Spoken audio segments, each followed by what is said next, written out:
Una na daw si Philip, oh. Oh, nag-sign of the cross na. Iba rin talagang trip itong taong to. Tara. Pakinggan natin si Philip.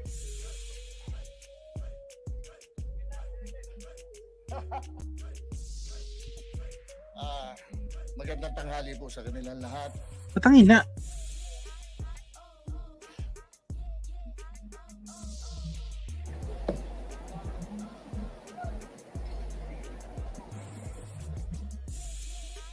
Ay, talaga may babasahin pa? Ay, mahina. Nagbabasa. Boo!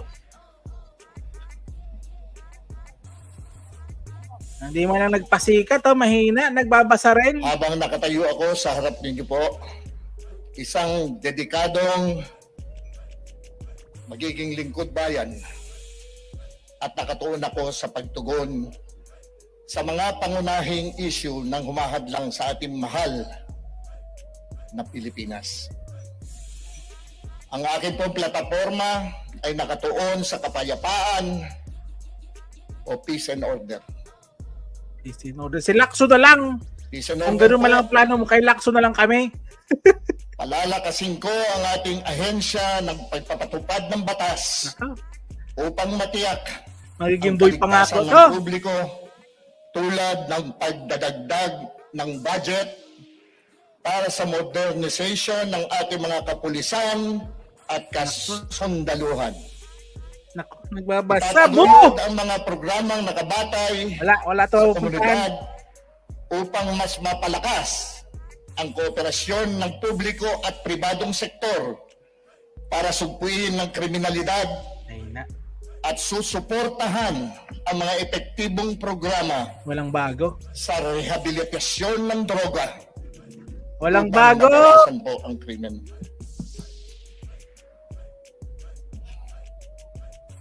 Oh, hirap na hirap pa magbad. Nagbabasa na lang. Nahihirapan pa.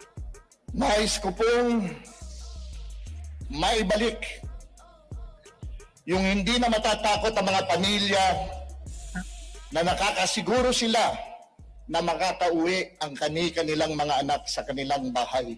Ha? Na hindi makikidnap, Hmm?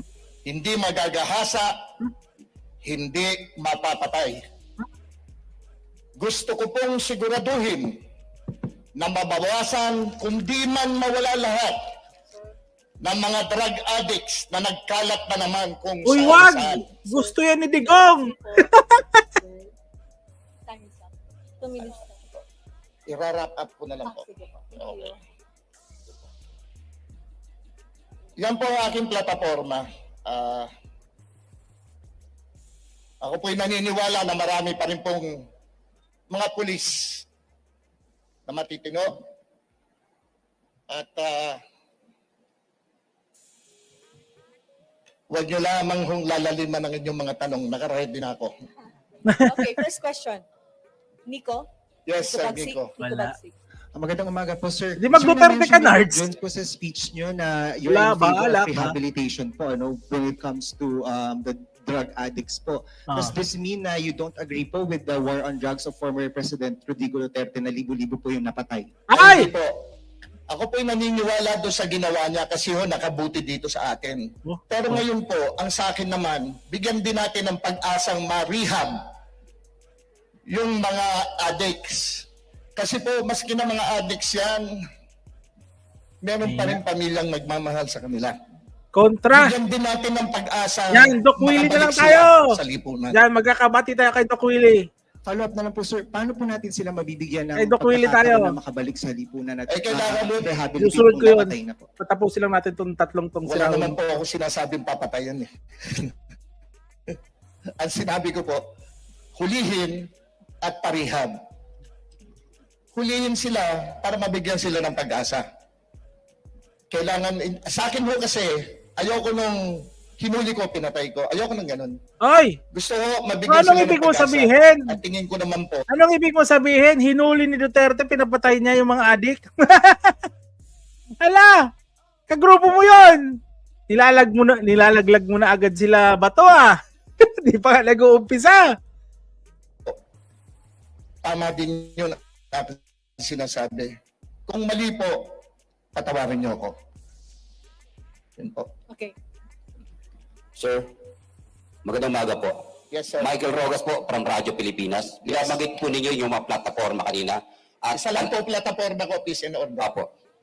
Sir, bilang po isang artista, meron po ba kayong kakayahan na gumawa po ng isang panukala Kung peace and order lang naman ang ano nito.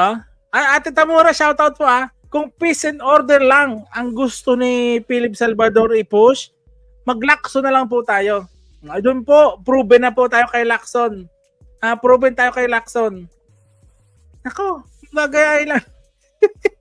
Kung gagayain lang naman ni Philip Salvador, anong kwenta niyan? Idadagdag nyo lang yan sa kakampi dun sa Kibuloy.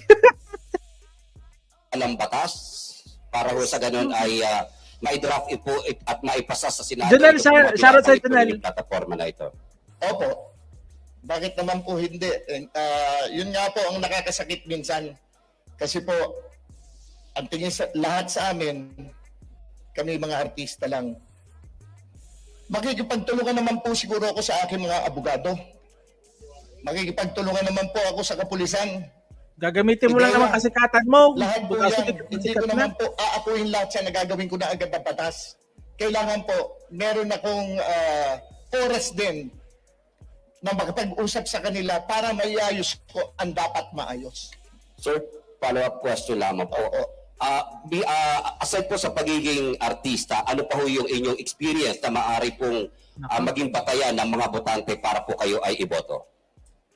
Simple lamang po. Siguro po sa loob ng ilang taon na pag-ikot ko po sa buong Pilipinas, nakikita at nakakausap ko naman po at nalalaman ko kung ano mga hinaing ng mga tao.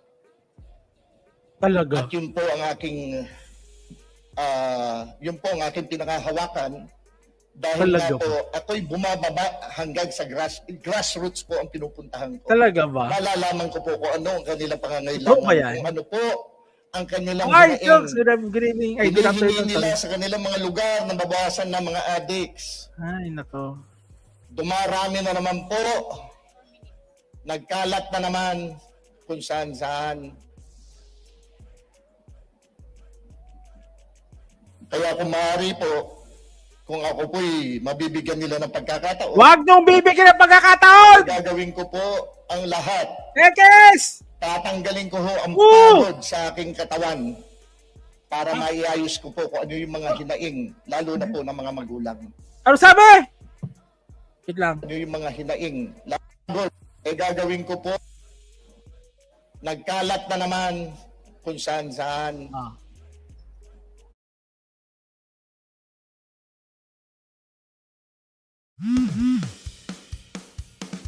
Bagyo mula ni Morissette. Pauwi na mi. Kaya kung maaari po, kung ako po'y mabibigyan nila ng pagkakataon, gagawin ko po ang lahat. Tatanggalin ko ho ang pagod sa aking katawan para maiayos ko po kung ano yung mga Tatanggalin ang hinaing, pagod. lalo na po ng mga magulang. Susunod pong tatanong. Matagin na. Meron pa po? Matagin na sino bumoto. Sherry Ann, Pag ito ABS-CBN. umabot ng 5,000 Yes, sir. Magandang votes, hapon po. Sir, 2 million votes, ay yung maliban tatanga-tanga dun ng sa tao. gagawin nyo, kung kayo'y mananalo, Opo. senador, sabi niyo nga po, Opo, kukonsulta kayo sa mga abogado, Opo. sa mga pulis. opo, Pero bago yun, sir, during the campaign, opo. habang ngayon nanliligaw kayo ng mga botante, ano yung mga paghahanda na ginagawa po ninyo para eventually, doon sa possibility na magiging senador kayo, pagkatapos po ay syempre from time to time natatanong kayo, posibleng maharap kayo sa debate. Ano po yung mga paghahanda po ninyo? Pinaghahandaan ko po, yun lamang pong nasa aking puso at nasa aking isipan na nakikita ko at nalalaman ko. Realidad po. Talaga ba? Yun po ang hindi mawawala sa akin, ang realidad. Ang realidad na hindi ka Kasi po, mananalo. nagkalat na naman ng korupsyon dito. Pagka ang korupsyon po nandyan, Hindi ang na krimen po mawawala hindi yan. mawawala. Hindi na mawawala. Andyan yung mga Korupsyon po dutae. nandyan, lalo pong maghihirap yung mahihirap. Ha? At kapag yung korupsyon nandyan, mapupunta na naman at maiisip na naman nilang bumalik sa droga. Na. Kasi yun ang pantanggal ng kanilang pag-iisip sa kanilang Kalata nito, kahirapan na pelikula to nangyayari. Sir Philip, ano yung Sige main na. motivation ninyo? Bakit sa dulo naisip nyo magsesenador ako?